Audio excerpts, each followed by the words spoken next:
শিক্ষার্থী বন্ধুরা, আজকের পাঠে সবাইকে স্বাগত। আশা করি তোমরা সকলেই ভালো আছো। তো আজকে আমি তোমাদের নবম ও দশম শ্রেণীর রসায়ন নিয়ে হাজির হয়েছি। তো তোমরা সকলে জানো যে কোভিড-19 পরিস্থিতিতে 2021 সালের এসএসসি পরীক্ষার তোমাদের যে পুনর্বিন্যাসকৃত পাঠ্যসূচি আছে, তো সেখান থেকে আমি তোমাদের যে তৃতীয় অধ্যায় পদার্থের গঠন, এখান থেকে আমি তোমাদের মৌলের প্রতীক এবং সংকেত নিয়ে আলোচনা করব। পূর্বের পাঠে আমি মৌলিক ও যৌগিক পদার্থ এবং পরমাণু অণু নিয়ে আলোচনা করেছিলাম। আজকে আমি মৌলের প্রতীক ও সংকেত নিয়ে আলোচনা করব। তো চলো আর কথা না বাড়িয়ে আমাদের মূল আলোচনায় ফিরে যাই। তো মৌলের প্রতীক, সিম্বলস অফ এলিমেন্টস, মৌলের প্রতীক। তো প্রতীক, মৌলের প্রতীক কি বা প্রতীক কাকে বলে? তো এখানে সংজ্ঞাটি তোমার লক্ষ্য করছো যে কোনো মৌলের ইংরেজি বা ল্যাটিন নামের সংক্ষিপ্ত রূপকে প্রতীক বলে। কোনো মৌলের ইংরেজি বা ল্যাটিন নামের সংক্ষিপ্ত রূপ, অর্থাৎ তোমরা এখানে একটি টেবিল লক্ষ্য করছো যে মৌলের নামকরণের। সেখানে এখানে দেওয়া আছে মৌলগুলোর নাম হাইড্রোজেন, অক্সিজেন, নাইট্রোজেন। তো এই মৌলগুলোর ইংরেজি নাম হচ্ছে যেমন হাইড্রোজেন, তারপর হচ্ছে অক্সিজেন এবং নাইট্রোজেন। তো এখানে বলা হচ্ছে যে মৌলের ইংরেজি বা ল্যাটিন নামের সংক্ষিপ্ত রূপ, অর্থাৎ এখানে মৌলটির ইংরেজি নামের প্রথম অক্ষর আমরা প্রতীক হিসেবে ব্যবহার করব বা প্রতীক হিসেবে প্রকাশ করব। সেক্ষেত্রে এখানে বলা আছে যে প্রত্যেকটি মৌলকে সংক্ষেপে প্রকাশ করতে তাদের আলাদা আলাদা প্রতীক ব্যবহার করা হয়। তো মৌলগুলোর কি করা হয়? আলাদা আলাদা প্রতীক ব্যবহার করা হয়। তো মৌলিক প্রতীক লিখতে কিছু নিয়ম অনুসরণ করতে হয়। তো এখানে একটি নিয়ম, প্রথম নিয়মটি হচ্ছে যে মৌলের ইংরেজি নামের প্রথম অক্ষর দিয়ে প্রতীক লেখা হয়। যেমন এখানে তোমরা লক্ষ্য করো এই টেবিল 3.01, এই টেবিলটি যে মৌলের ইংরেজি নামের প্রথম অক্ষর দিয়ে প্রতীক লেখা হয়। প্রথম অক্ষর তোমরা লক্ষ্য করছো যে প্রথম অক্ষর এখানে হাইড্রোজেনের এইচ, তাহলে এখানে তার প্রতীক হবে এইচ। অক্সিজেনের ইংরেজি নামের প্রথম অক্ষর হচ্ছে ও, তাহলে এর প্রতীক হচ্ছে ও। এবং অনুরূপভাবে নাইট্রোজেনের প্রথম অক্ষর ইংরেজি নামের প্রথম অক্ষর হচ্ছে এন, তাহলে এর প্রতীক হবে হচ্ছে এন।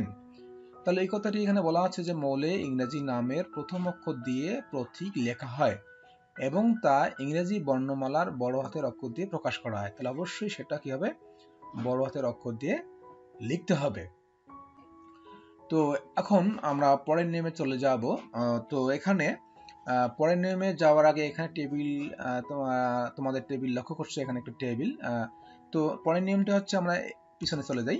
তো এখানে নিয়মটি যেটা বলতেছে যে যদি দুই বা দুইয়ের অধিক মৌলের ইংরেজি নামের প্রথম অক্ষর একই হয়, তো কিছু কিছু মৌল আছে যে একাধিক মৌল আছে যে তাদের প্রথম অক্ষর একই রকম, যেমন কার্বন, কোবাল্ট। আমরা এর আগে দেখেছিলাম চার্টে, আমরা একটু পরে আবার দেখব যে সেক্ষেত্রে মৌলগুলোর কি হবে। একটি মৌলকে দুইটা যদি একাধিক হয়, সেক্ষেত্রে আমরা করব একটিকে আমরা প্রথম অক্ষর দিয়ে প্রকাশ করা হয়, আর আরেকটি যে আছে একাধিক, সেক্ষেত্রে আমরা অন্যগুলোর ক্ষেত্রে প্রত্যেকটি দুই অক্ষরে লেখা হয়। অর্থাৎ একটিকে আমরা শুধুমাত্র একটা অক্ষর দিয়ে প্রকাশ করব এবং আর একটি যে থাকলো সেটিকে আমরা দুইটি অক্ষর দিয়ে প্রকাশ করব। তো যেমন লক্ষ্য করো, তোমরা এখানে চার্টে লক্ষ্য করো যে এখানে বলা হচ্ছে যে যদি এরকম একাধিক মৌল থাকে এবং তাদের ইংরেজি যে নামটি আছে সেখানে প্রথম অক্ষর কিন্তু একই। দেখো, কার্বন, কোবাল্ট এখানেও সি, এখানেও সি, ক্লোরিন এখানেও সি, আবার ক্যাডমিয়াম এখানেও সি, ক্যালসিয়াম এখানেও সি, ক্রোমিয়াম এখানেও সি। তো এরকম যদি হয়, সেক্ষেত্রে আমরা কি করব যে একটি মৌলের প্রথম অক্ষরটা আমরা কি করব, ইংরেজি নামের প্রথম অক্ষর একটি ব্যবহার করব, যেমন কার্বনের শুধু সি ব্যবহার করব। এবং ক্লোরিনের ক্ষেত্রে কি করব, এখানে আমরা সি ব্যবহার করব এবং এখানে এল ব্যবহার করব, সিএল, ক্লোরিনের সিএল। তো প্রথম অক্ষরটা তো অবশ্যই ব্যবহার করব। আরেকটি অক্ষর যে আমরা ব্যবহার করব সেটি অবশ্য উচ্চারণের ক্ষেত্রে যেটার বেশি প্রাধান্য পায় মূলত সেটি নেওয়া হয়, যেমন ক্লোরিন সি এবং এল। তারপরে হচ্ছে ক্যালসিয়াম সি-এ, তারপর হচ্ছে কোবাল্টের সি-ও এবং ক্যাডমিয়ামের সি এবং ডি। এখানে কিন্তু এ নেওয়া হয়নি, এ নিলে কিন্তু এখানে কিন্তু ক্যালসিয়াম আছে কিন্তু Ca, সেক্ষেত্রে কিন্তু একটা Ca নিলে ক্যালসিয়াম হয়ে যাবে, একই রকম হয়ে যায়, তাহলে কিন্তু আমাদের নামকরণে কিন্তু সমস্যা হয়ে যাবে। সেক্ষেত্রে ক্যাডমিয়ামের আমরা সি নেব এবং ডি নেব। ডিটার উচ্চারণটা বেশি প্রাধান্য পাচ্ছে এখানে, ক্যাডমিয়াম CD। ক্রোমিয়ামের CR।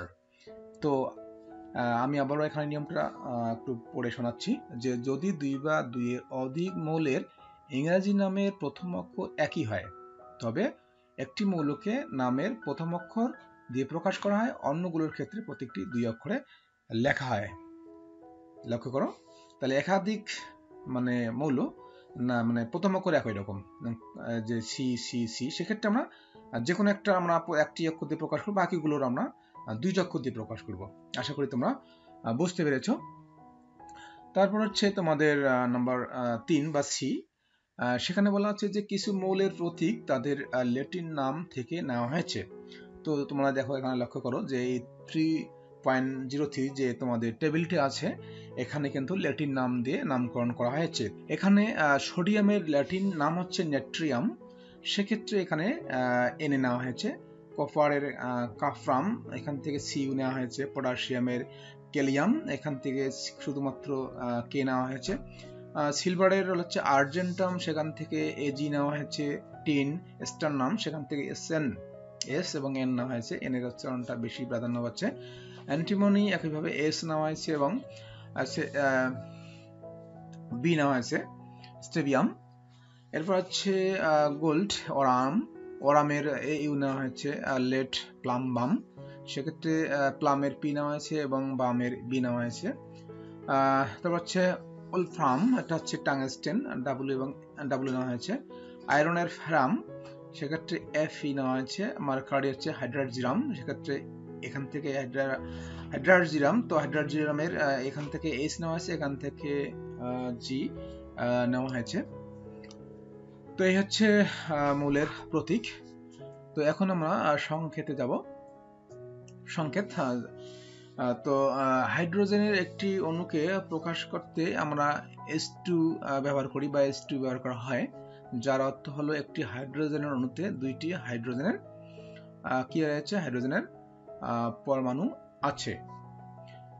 আবার পানির একটি অণুকে প্রকাশ করতে H2 ব্যবহার করা হয়, এর অর্থ হচ্ছে যে পানির একটি অণুতে দুইটি হাইড্রোজেন এবং একটি অক্সিজেন পরমাণু থাকে। তোমরা এখানে একটি টেবিল লক্ষ্য করো, যেমন এখানে নাইট্রোজেন অণু। তো এটা অণুকে লিখতে গিয়ে কি করব আমরা, এখানে আমরা ওই অণুটার মধ্যে কয়টি পরমাণু রয়েছে সেটা আমরা সংক্ষিপ্ত আকারে প্রকাশ করব। যেমন নাইট্রোজেনের একটা অণুতে নাইট্রোজেনের দুইটি পরমাণু থাকে, অর্থাৎ দুই পরমাণু নাইট্রোজেন নিয়ে এক অণু নাইট্রোজেন গঠিত হয়। অনুরূপভাবে অ্যামোনিয়া, এই অ্যামোনিয়ার যে একটি অণু আছে NH3, অর্থাৎ অ্যামোনিয়া অণুটি কি হয়, তিন পরমাণু হাইড্রোজেন এবং এক পরমাণু নাইট্রোজেন নিয়ে অ্যামোনিয়া অণু গঠিত। ক্লোরিনের একইভাবে ক্লোরিনের দুইটি পরমাণু নিয়ে একটি ক্লোরিনের একটি অণু তৈরি। তারপর সালফারিক অ্যাসিডের ক্ষেত্রে দুই পরমাণু হাইড্রোজেন, এক পরমাণু সালফার এবং চার পরমাণু অক্সিজেন নিয়ে সালফারিক অ্যাসিড এর অণু গঠিত। হাইড্রোক্লোরিক অ্যাসিডের ক্ষেত্রে এক পরমাণু হাইড্রোজেন এবং এক পরমাণু ক্লোরিন নিয়ে হচ্ছে হাইড্রোক্লোরিক অ্যাসিডের একটি অণু গঠিত। তাহলে অণু সংকেত হচ্ছে কি, তাহলে যে সংকেত হচ্ছে আমরা সংক্ষিপ্ত আকারে বলতে পারি, সংকেত হচ্ছে অণুর সংক্ষিপ্ত রূপকে আমরা সংকেত বলি, অণুর সংক্ষিপ্ত রূপকে সংকেত বলা হয়। অর্থাৎ একটা অণুর মধ্যে মানে কয়টি পরমাণু থাকে সেটা আমরা যখন সংক্ষিপ্ত আকারে লিখব তখন সেটা হবে সংকেত। তো এই হচ্ছে তোমাদের প্রতীক এবং সংকেত। আশা করি তোমরা বুঝতে পেরেছ। তো শিক্ষার্থী বন্ধুরা, তো আজকে আমি তোমাদের প্রতীক ও সংকেত নিয়ে আলোচনা করলাম। আর আমি যেটা বলবো যে তোমাদের এভাবে তোমাদের যে বই থেকে তোমরা যদি সুন্দরভাবে পড়ো, তাহলে তোমাদের এখান থেকে যে MCQ বা CQ হবে। তো আশা করি তোমরা যদি এভাবে তোমরা ভালোভাবে পড়ো তাহলে সুন্দরভাবেই অ্যান্সার দিতে পারবে। তো শিক্ষার্থী বন্ধুরা, এতক্ষণ থেকে আমার সঙ্গে থাকার জন্য সবাইকে ধন্যবাদ। সকলের জন্য আমি শুভকামনা করছি।